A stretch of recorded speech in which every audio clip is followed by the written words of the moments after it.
Hey everyone out there in YouTube land, welcome back to Diego Knows. I of course am Diego. Okay, and so today we're going to talk about Sex and the City. Yes, we are. We're going to finish talking about Sex and the City, okay? Because now I realize that I have reviewed all 94 episodes of Sex and the City. Yeah, I did that. I did that. What the hell was I thinking? But I did do that. And I also reviewed Sex and the City, the movie. I just finished reviewing Sex and the City Part 2, the movie. And now, and I also reviewed that piece of shit in Just Like Crap. So obviously I'm a fan, okay? The only Sex and the City thing I did not watch was the Carrie Diaries. And I bet you didn't even know about it. You probably forgot about that one, didn't you? Yeah. So did the whole world, okay? Everyone forgot about it. Nobody watched that shit. That's why it only lasted 2 seasons, all right? And who wants to see a bunch of teenagers fucking? I mean, come on. Yeah, it's kind of something cringy about that, you know? But anyway, yeah, I know what happens in real life, but still, do you really want to see that? You know, anyway, so what I want to do now is I want to give you still a straight man's point of view about what I thought about Sex and the City. I want to kind of condense it all. What are my afterthoughts now that I've finished this journey of Sex and the City? Okay, what are my thoughts of it? What do I think the themes are, the overall message? What was the impact of the show? Okay, well, to start with, I think what made Sex and the City a success, okay, was the characters. Okay, definitely it was the characters. All right, these women were very relatable as far as personality-wise. Now, their circumstances were not that relatable, okay, but their personalities were relatable, okay. Most women know women like this, okay, or similar to this. Okay, even me as a man, I know plenty of guys that have similar qualities to these women. Okay, so the fact that there's 4 women and they're all different. Okay, they all have different personalities, different opinions about the same topic. Okay, I think it's a very fun idea to play around with these topics, you know, these themes, to bounce them off of people because everyone's got a different opinion about how to date. What kind of guys they like, you know, how they feel about sex, you know, what their interests are, you know, like Charlotte loves fine art. That's her specialty. She knows a lot about classical art, you know. She knows a lot about like 4D, you know, performance art, you know, neoclassicism, cubism, German expressionism, romanticism, you know, neo-Gothic architecture, you know, all that shit that I learned in fucking art school. She knows all about that stuff, okay? So that's her thing, all right? You know, Samantha's a publicist, although we don't really see her doing too much publicizing, but she's really, really into fucking just for fucking sake, okay? She's very, very into the, you know, love them and leave them type thing, which, you know, there's nothing wrong with that. That's what she wants, you know, her to live her life. You know, the only problem I had with it is how she would justify it by saying, "Well, men do it." Well, no, not all men do it. No, most men don't do it. Honestly, they don't. They wish they could. Yeah, I'll give you that. They do wish they could. Most men cannot just fucking pick a girl and get laid. Okay, most men do not have that ability. Okay, they wish they had that ability, but they don't. Okay, it's a lot easier for women to get laid than it is for a guy. Okay, the problem is that women all want to fuck the same guys, the same small percentage of men. Okay, and the rest of the guys are left out in the cold. Okay, whereas the majority of men will fuck the majority of women. Okay, they're not. You know, that's the difference. That's the difference. Okay, and then you got Carrie, she's our main character. She's our protagonist. You know, we're on her journey of dating, her dating life. You know. And then of course Miranda, who's just this fucking bitch, fucking this depressive fucking I hate men bitch, and it doesn't get better, it gets worse over the years. Okay, so what do I think about Sex and the City? Well, I love the characters. Okay, I think the characters were very, very well written. The circumstances were not well written, but the characters were well written. I love the quips. I love their personality characteristics. Carrie Bradshaw, I'll start with her. Okay, she's the single woman. We don't know what she was like in her 20s. We never saw her in her 20s. When we first meet Carrie Bradshaw, she is in her mid 30s.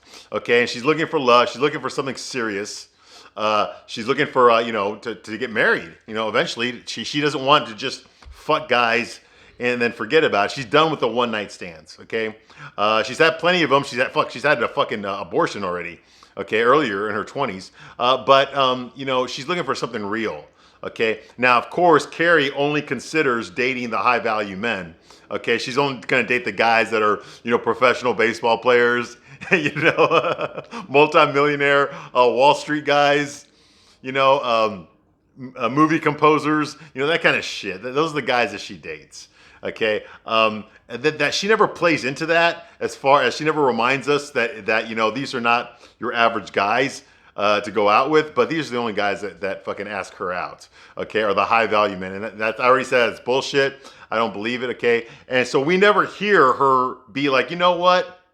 I am so lucky to be dating all these guys that are all like millionaires and shit. That's like so awesome, Like, I never realized most women don't get to date guys like this, and I do. Oh my God, I feel privileged, And she never says that.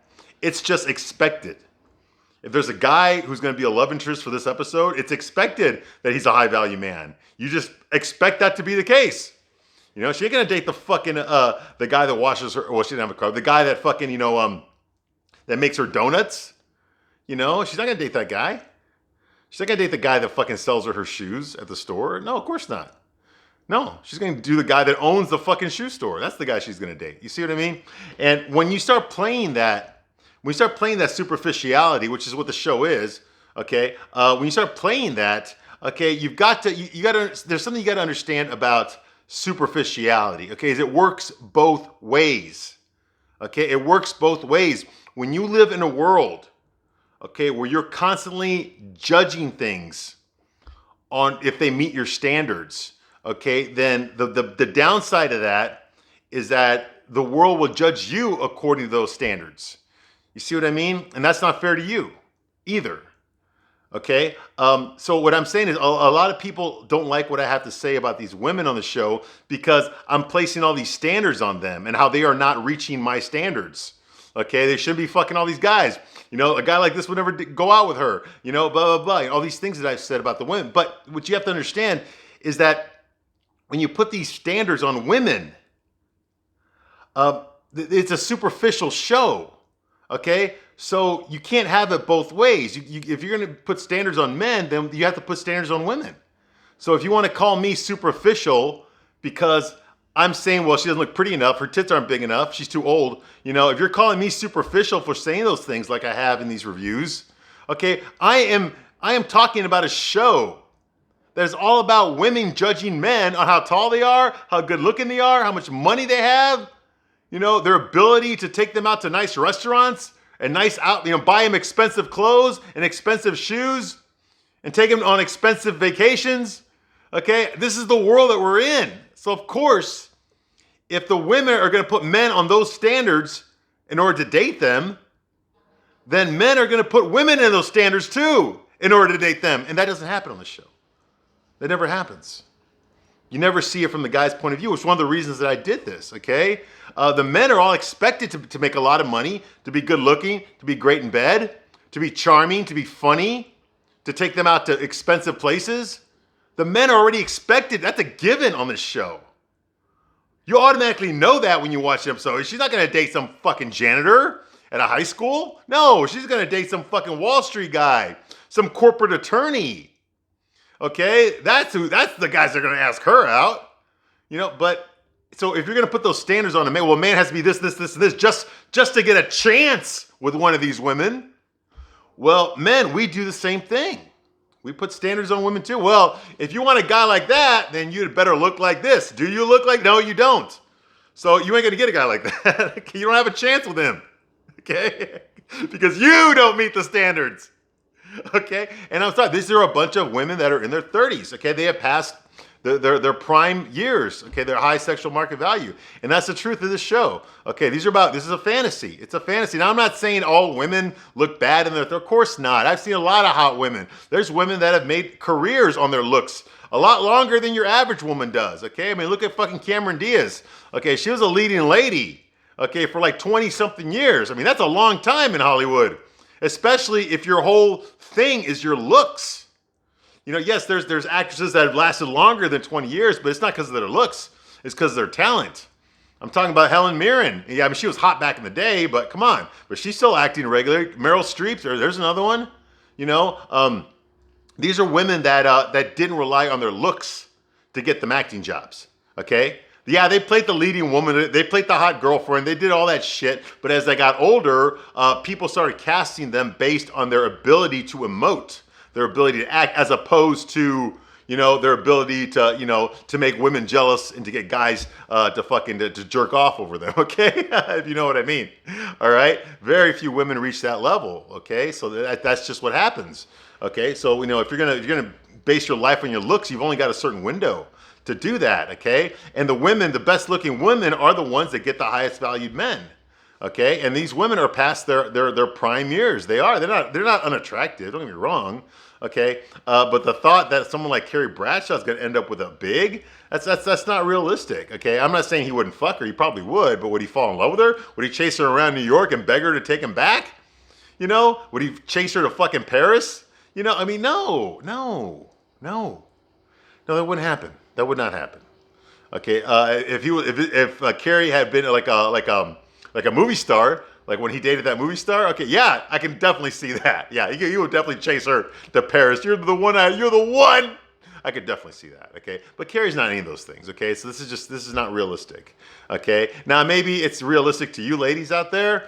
Okay, but to a straight guy, I'm trying to think like, okay, like what if I was a high value man like Big? Would I chase a Carrie Bradshaw through Paris? No, I would not. I would not.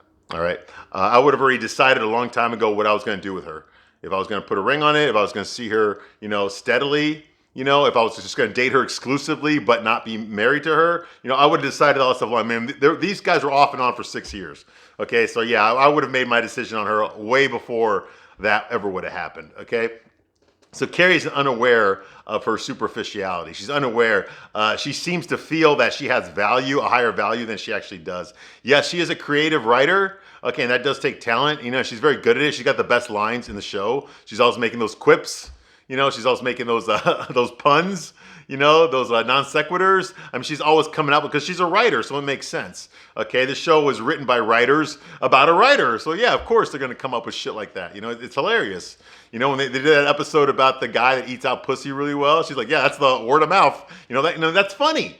That's funny. That's something a writer would come up with. You know, and that's Carrie Bradshaw. She's the one that gets those zingers in there every episode, you know? And that's true to her character. So I like that about her. I mean, it's about a writer wrote the book, right? She wrote a book about a writer who fucks a lot of guys. I mean, yeah. So that makes sense. So I understand Carrie Bradshaw, but I don't think that she understands, okay? I don't think Candace Bushel understands that if you want that type of guy, okay, then you need to be that type of girl, and you're not. Okay, really take a hard look at yourself in the mirror.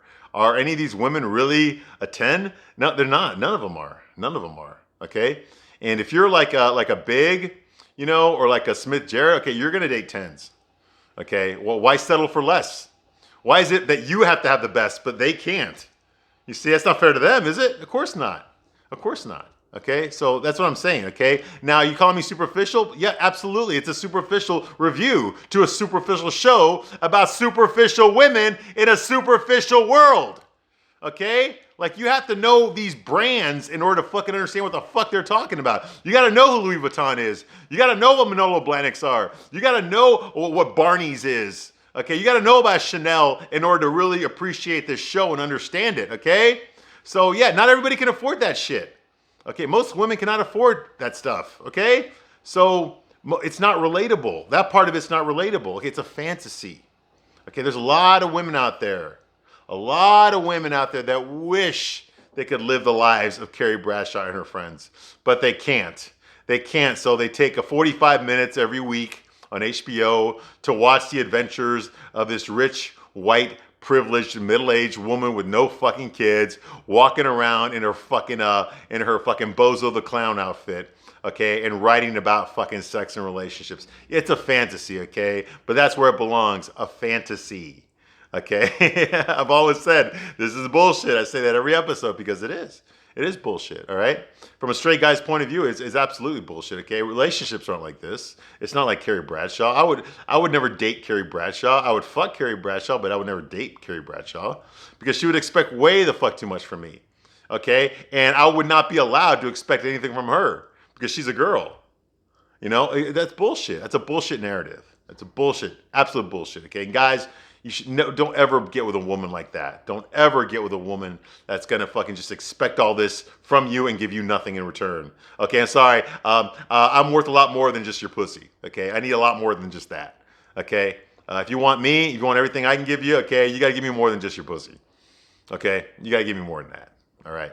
Just like I would have to give you, must be like me saying, hey, if you want, I provide the dick. What do you provide? You see, that's bullshit. That's a bullshit narrative, isn't it? Okay. So why would you expect us to feel any differently? No. No, you got to be a good person too if you want something serious. Okay. And it doesn't help if you fucked a lot of people, okay? A lot of guys out there, okay, are not gonna fuck a girl that's already fucked their friends. I'm sorry, I know you don't like to hear that, but it's true. It's true. So if there's a guy that you really like a lot and you've already fucked one of his friends, you should probably mark him off the list. Now, I'm not saying he won't have sex with you, but more than likely he's not gonna, be serious with you, It's just gonna be a thing with him and his friend, like, hey, I fucked, what's he? Hey, I fucked her too, like that, and then, and then go fuck someone else. Okay, I know it sucks, right? But it's true, and women do this shit too, so I really shouldn't have to apologize. Okay, but you know what I mean. You know exactly what I'm talking about, all right? So that's the bullshit narrative that the show gives, okay? But that's the bad side, but the good side of it is I really do like the characters. I really love Carrie Bradshaw. She's not a bad person at all. Like I said, she's unaware of this stuff. She's unaware of her own superficiality. That's just what she knows. I mean, she knows New York very well, okay? Everybody knows her. She knows everybody in New York, but yeah, she can't get a boyfriend? Come on. She knows all the people that go to the right parties, that have the right events, that work at the right stores. It's just like, how can you know all these people and yet still like not have anything? Okay. Samantha Jones. Okay. Yes. She's a slut and all that, but she's a cautionary tale. Okay. Yeah. Here's a woman who's empowered, who knows what she wants and goes out there and gets it. Okay. Which is fine when you're in the prime of your youth. You have a better chance of doing that because let's face it. Okay. Samantha doesn't win men over with her publicist skills. That's not how she wins men over. Okay, she doesn't win the men over that way. She wins them over with her blowjobs. Okay, with her flirtiness. Okay, she actually just sits there and waits for the guy to flirt with her. Okay, or sometimes she makes the first move, but usually she just sits there and waits for the high value men to approach her. And realistically, a high value man will not approach you, Samantha Jones. No, you're past your prime. Okay, you're gonna have to approach him. Okay. So yeah, it's just, she likes to have sex. She likes her orgasm. She lives for her orgasm. A woman like this doesn't understand what it's like to care about another human being. Not really. Okay, because it's all about her orgasm. That's the only reason men are there for is to give her an orgasm. If they fail to do that, they are useless. They are disposable. Even if they do give her an orgasm, they're still disposable. Okay, that's Samantha Jones. Okay, you can write that. You can write that literally for a while if you're still good looking and you're hot. I mean, look at Pamela Anderson, right? I mean, her whole fucking career was doing this. Okay, but now she's too fucking old. Now what has she got left? Nothing. She got bankruptcy court left. You know why? Because she blew all of her fucking money. Okay, because the rich guys don't want to marry her anymore. Okay, the rich high value men don't want to fucking put a ring on it anymore. Okay, she's tarnished. Okay, she's used up. Okay, there's a whole new generation of Pamela Andersons out there now that are getting the guys that she would have gotten back then. But it's done. Okay, and that's what will happen to Samantha. Okay, that's what did happen to Samantha. Okay. That's her future right there. Okay, Samantha didn't invent sex. She didn't. There were a lot of women doing this shit way before Samantha ever showed up. Okay, and probably did it better. I mean, look at Mae West. Look at some of these actresses in Hollywood. Marilyn Monroe. Marilyn Monroe is nothing. Look at Joan Crawford. Holy shit! You mean any guys she fucked to become famous? A shitload, guys and girls. Okay, so no, Samantha is nowhere near the first woman in the world to act this way. Although her generation of women that watched the show treated her like she was the first one that ever did it, But she wasn't. Okay, and these women end up alone. They do. They lose their looks. They all do. That was her whole value, was her looks and her ability to attract men. Once you lose that, what do you got left? Exactly. It's sad, but it's true, And there's lots of famous actresses that this has happened to. Look at Tuesday Weld. There's another one, Lola Albright. There's another one. These are all women that had it and then they squandered it. They threw it all away, for cheap thrills. And that's Samantha's future. That's the message. But until she gets there, yeah, it's a pretty fun ride watching her get with all these different guys. I just understand why, with Samantha, why she would always keep these guys around for an entire episode. A woman like this would never keep a guy around for for an entire episode. She would fuck a guy, get rid of him. Okay, whenever Samantha hooks up with a guy, it's a different guy every episode. So she has sex with him usually more than once every episode. Like remember the underage kid whose name was Sam Jones? Remember, she fucked him for a whole episode. Realistically, she would have fucked him once and gotten rid of him. That would have been it. But no, she fucks him, then she fucks him again later on, then she fucks him again later on, and then next episode there's a new guy. Okay, that wouldn't have happened. She would have gotten rid of him after the first time. That would have been it. Just things like that. Like remember the guy whose cum tasted really bad? Okay, why the hell would she have sex with him again if she didn't like his cum? And she has sex with him like 2 more times that episode. Like what the fuck? Why would you even fuck him again? Okay, you fucked him, you didn't like his cum. Next. That's what would have happened realistically. But here, these guys last the whole episode. Why? If the sex is that bad, why? What's so valuable about this guy? Nothing. Miranda. Now, Miranda's not a bad-looking girl. She's not, I say she's a fat. Well, that's because she gained weight on the show. She wasn't that big and heavy when the show started. She looked younger. She looked prettier. And that first season is the best she's ever looked. The problem with Miranda, okay, is that she feels entitlement. She feels that men owe her something, that everybody owes her something. Okay, she feels that she's discriminated against, even though she's actually very, very privileged. Most men do not have the opportunities that Miranda Hobbs has. Okay, but yet she feels that she is discriminated against by men, which is a bullshit narrative. Okay, everything's a man's fault. Okay, men are all afraid of women. And if you say something like, well, you just don't like men, then all of a sudden I'm the bad guy for saying that. Hey, yeah, it's bullshit. It's a bullshit. How can a woman talk every episode about how men are pieces of shit, and then I say, hey, you know what? You just don't like men. You're a misogynist. Oh, God, you're so afraid of women. Just say it. No. You're the one's been saying it. Okay? You're the one's been saying how men are all shit. That's because you're afraid of men. I'm the one pointing it out. You see what I mean? It's a bullshit narrative. She's always depressed. She's always taking shit. Everything's a man's fault, and it's never her fault. She treats people like shit, and it's not just men. It's people underneath her. It's waiters. It's door clerk. It's clerks at the store. She just feels that she's better. I'll never forget what she told when she talked to Carrie about Steve. Why are you still staying? Oh, I'm just with Steve until something better comes along. Well, yeah. Guys do that too. Okay, but this was a guy that you cared about. That you were once in love with. And, you're just going to be with him until someone comes better, something better comes along? Like, what better is going to come along? What makes you think that you are what a better man wants? You see what I mean? It's not. It's all about the entitlement, but the women don't want to do anything to earn that entitlement.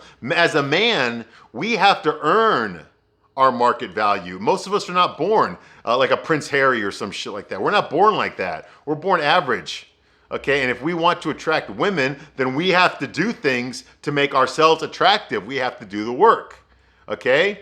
And since most women don't care as much about looks as men do, then we have to do other things, okay, that are more important. Money, social status, leadership skills, flirt. We got to know how to talk to women, okay? How to do the mind fucking. We got to know how to do that stuff, the gift of gab. Okay, these are all things that we're not born with. We have to learn how to do these things. You see what I mean? Whereas women are born pretty. They're just born that way. They'll lose it later on as they get older, but while they're young, they look good automatically. None of these women work, except for Charlotte, none of these women work out. None of them watch what they eat. Carrie was smoking for half the whole fucking show. These women drink all the fucking time. Okay, so none of them work out on a regular basis. None of them watch their diets. Okay, none of them do any of that stuff. So, how long do you think you're going to look attractive if you don't do that stuff? Okay, because it's not going to get easier as you get older, and these women are getting older. Okay, so but yet you still want the high value man, but you're not willing to do anything to be high value yourself, is what I'm saying. Okay, so it's a bullshit narrative. Okay, and Samantha is just a pessimistic one. She stuffs her fucking face all the time, and she complains about men wanting younger women. Well, look, younger women don't fucking stand up and eat a whole fucking giant chocolate chip cookie. Okay, Young hot women don't fucking stick their arms in the trash can to eat fucking cake, chocolate cake. Okay? These are things that you do. So what do you expect? You know, you're not a high value woman, but you expect a high value man. That's just entitlement. That's just narcissism. Okay? And it's delusional. Okay? Charlotte, Charlotte, she's a pretty girl, but yeah, I mean, underneath it all, she only is attracted to men with money because she has a certain lifestyle that she did not earn. I think she was born rich. Okay? But she likes to live in apartments that were bought by somebody else that are expensive, and she feels entitled to them. Okay, it's never even a question for her. It's not even like something she ever reconsiders in her life. It's nothing she ever thinks about. She never once in the entire season, or any of the seasons, says, hey, you know what, maybe I need to contribute around here. Maybe I should, make some money so that I can help my husband out. You know? Maybe I should pay for that vacation. Okay, no. Because her husband, well, of course her husband's going to pay for everything. He's rich. You think I'd ever date a poor guy? Come on. No, you see what I mean? But yet then she was also complaining about not finding true love, about being in her 30s and she can't find the right guy. And I just don't think it's ever going to happen. Well, you know why it's not going to happen? It's because you only want that small percentage of men that are capable of providing you with that lifestyle, okay? There's a lot more yous than there is of thems, and that's the problem. That's what you're crying about.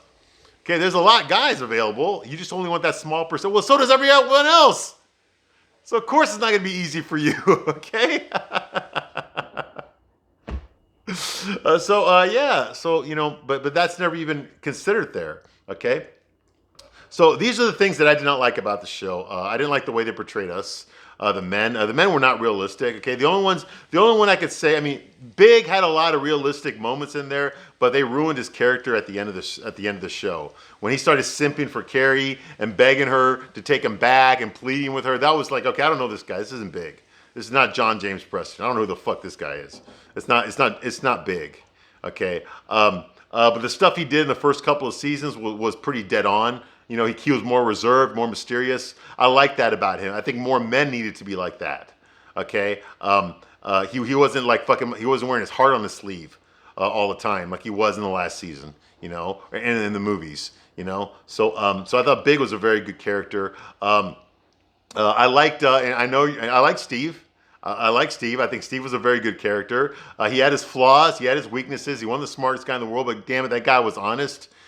He was an honest person. He was a stand-up man. He cared about Miranda. He cared about his son. He cared about his family. He cared about his ma. And he wanted to make a life. And he was somebody that could influence Miranda, because Miranda's one of those fucking, I don't need no man. No man's gonna tell me what to do. Okay, but Steve had the ability to kind of sway her a little bit, not really tell her what to do, but kind of point her, and kind of like push her to do the right thing that she would not have thought of on her own. Okay, like buying the house in Brooklyn. She was like, all she could think about was, oh no, I'm a single girl, I live in Manhattan. The whole idea that, hey, you're not a fucking single girl in Manhattan anymore, okay? You're not living that life, okay? You're a fucking wife and you're a mother, and we need more space, okay? He's the one that had to point that out to her before she got it, okay? So I like Steve's character, okay? He's a good guy. He's a good stand-up guy. Steve was a guy I could be friends with. Okay, he likes sports, he's into guy things, so yeah, I could totally see. He's a bit immature, but so fucking what, man? Hey, you know what? If you can pay your own fucking bills, okay, and you can go to work every day, and you pay your taxes, okay, and all that shit, then you have the right to fucking eat cereal and watch cartoons if you fucking feel like it, okay? In your own fucking house, all right? I have no problem doing that, all right? So there's that, okay? I'll say it. I know you don't like me for this, but I really loved Jack Berger. I thought he was the most realistic guy on the entire show. I related to him. I totally understood that guy. I know what it's like to have a lack of confidence. I know what it's like to be dating a woman more successful than yourself, and what that does to your self-esteem. Okay? I know what it's like to flick off an ex-girlfriend. Okay? I know what it's like to be on a date with a girl, and all she does is talk about her ex-boyfriend. You're just like, you're just like trying to get the date over with. I know what these things are like, okay? That was scary. Watching Jack Berger was scary because I related to him. I related to it. I totally understood that guy. That guy was a very well-written guy. I wish they had done more with him. Damn it. The Post-it note, yes, that was bullshit, but come on, we've all done stupid things. Okay, we've all had some bad breakups, okay, that we wish we would take back, But I loved Jack Berger. I thought he was a great guy. He had the jokes, he had the quips like Carrie does. I love the way their banter together was incredible. Their chemistry was so fucking perfect. They could joke around with each other. They had similar interests. I think that would have been a perfect relationship. Perfect if only he had a little bit more self-confidence. But hey, you know what? When I was in my 20s and I was watching these episodes, I wasn't as confident back then as I am now. So I can understand it. I can understand why he was acting that way, because I had acted that way too. When I was still learning how to be more assertive in my life, in my personal life, and stuff like that. So I totally related to him. Okay. I thought he was a great guy. Some of the other characters, like I said, the men in there were just cartoon characters. Aiden was kind of a good character, but he was just too fucking sweet and kind. And most men have flaws, and Aiden didn't really have any. He was just a sweet, kind, nice, helpful, handy, loyal, unselfish man. And just like, no, this guy's just like, no, there's got to be something wrong with him. Okay, Big had flaws. Okay, Jack Berger had flaws. Steve has flaws. Okay. Even Harry has flaws, okay? He's not very attractive. He's not very physically attractive, okay? That's his only flaw, apparently. Okay, he's short, he's bald, got a hairy back, Smith Jerrod is not a real person. That's a fucking Ken doll with no personality. And then the other guys in the show were just cartoon characters. Although I did like Anthony and Stanford. I thought they were great. Stanford was the insecure gay guy, and Anthony was the very oversecure gay guy.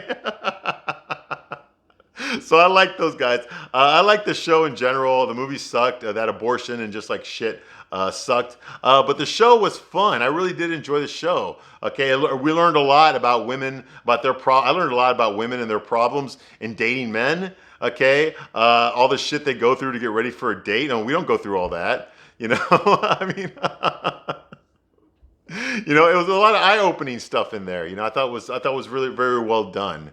Okay. Like I said, my only real complaint with the show was that they didn't portray the men correctly, but they got closer to it at the end, so I will give them that. Other than that, I mean, the show is just not realistic. There's no family members. There's no other friends. Okay, the other friends that these women have show up in one episode and we never see them again. So they can't really be that great of a friend. Like Tatum O'Neal, remember her? Kira, remember her? Oh, we've been friends for a long time. We've never seen her before. We never saw her again. Okay, she wasn't even at your fucking wedding. Okay, Charlotte's brother, he was in one episode. He didn't show up for either one of his sister's weddings. Come on. Samantha has no family, really? No brothers and sisters that ever came to visit you in New York? My successful, rich, fucking publicist sister in New York? No, really? No, nobody came to visit? Charlotte? What family? We met her sister once for like 2 seconds, and the only time we ever met her mom was when she was dead, her funeral. We never met Miranda's dad. Okay? So like, what the fuck? Like, these people have nobody. There's nobody else. And that's just not realistic, okay? And the fact that none of these women got married and moved away or got a job far away, they all stayed in New York. Okay, New York, in case you haven't noticed, is not the best place to be raising kids.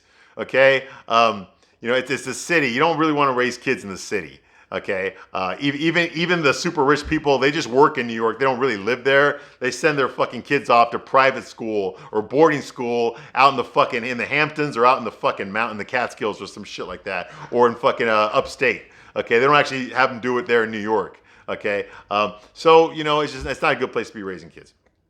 But other than that, I did like the show. I thought it was fun. It opened up a lot of possibilities. Okay, I just think the message was wrong. Like I've already said in this video here. Okay, a lot of the expectations, the superficiality. Okay, it works. You can't be superficial one way and then not expect to get some back. And that's what I was trying to do with these videos, is kind of give it back. Okay, you expect all this from men. This is what men expect from you. Boom. You don't like it, do you? Okay. So quit fucking telling us to be perfect, and we'll quit telling you to be perfect, okay? We're all in this together. Men, women. Men are not better than women. Women are not better than men. We are in this together. It's a symbiotic relationship, okay? Don't confuse equality with differences, okay? We are equal. Yes, we are, but we are also different. And nothing can be done about that. We are different for a reason. That's the way we're supposed to be. We're supposed to fucking complement each other. Okay, we don't dominate each other, and we don't eclipse each other. We complement each other. The yin and the yang, black and white, man and woman. Night and day. These things go together. We do it together. Okay, this world was created by men with the help of women. Okay, and you could also say this world was created by women with the help of men. Okay, but it was not created by all men. It was not created by all women. Okay, it's a symbiotic relationship. Okay. You do part and we do part. No one side is better than the other. Okay? It's all about equality. That's the real equality here. Okay? That's the real equality. Okay? I can't do it without you. You can't do it without me either. Okay? But we have to acknowledge both of those things in order to make this thing work. Because otherwise, you're just dividing us. We're just making camps. Okay? Let me tell you something, ladies. The feminist movement has been around for 50 years now. Okay? Okay, it's still around, but you know what? But should you really be scared about these men that have been growing up watching their moms leave their dads for other men, watching other moms prefer to have jobs than to take care of them. There's boys being raised watching this shit. What do you think that's going to do to them? Huh? What do you think that's going to do to them? Yeah, they're going to grow up thinking some other stuff. Okay, like maybe I shouldn't be. My life shouldn't be about making the woman happy. Maybe my life should be about making myself happy instead. Okay, what's going to happen once that generation comes around? Because it's on its way. It's on its way right now. All this shit about patriarchy. Okay, that shit was 60 fucking years ago. Okay, the men today are not from that era. They're a different era. They're an era that's watched their mom divorce rape their dad. Okay, they're from an era that's watched their wives leave them for other men. Okay, they're from an era that has watched their mothers abandon their children and leave them. It's like it's changing. Let me tell you something, okay? It's changing. You can't have one without the other. All right? I'm just saying, we all need to respect each other. We all need to respect each other. Anyway, I'm Diego. I hope you have enjoyed my Sex and the City reviews. I am going to take a little break now, and then when I come back, I'm going to start destroying your chick flicks. I'm going after your chick flicks, and I'm going to give you a straight man's point of view. Yes, I am. Yes, I am. I'm going to give you a straight man's point of view, okay? So I'll be back soon with those. Thank you for watching my Sex and the City reviews as long as you have. I appreciate it, and I will see you soon on the next one. Bye.